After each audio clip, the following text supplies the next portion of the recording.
Mausab kini ang maayong balita sa Negros Oriental.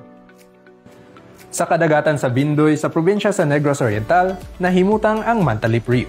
Puloy-anan sa mga nagkadaiyang isda sama sa black spotted snapper, white tip o black tip sharks o mga tsadang bahura ang 46 ka hektaryang marine protected area sa lungsod. Sa kanindot sa lugar o kalimpyo sa tubig, dako ang potensyal na mahimo kining bagong dive site sa probinsya.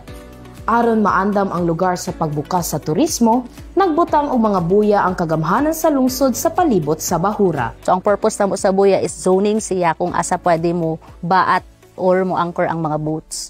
So dihang dapita for snorkeling diyan para sa mga activities na designated nga area. Gitutukan sab sa kagamhanan ang carrying capacity sa lugar.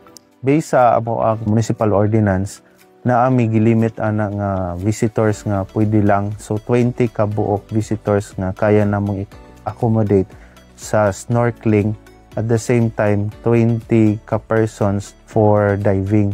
Tingunga sa kagamhanan sa Bindoy nga mabalanse ang kalambuan sa turismo ug pagproteher sa kinaiyahan aron na ikahinaman ang mga turista ug naipanghinabuhi ang katawhan.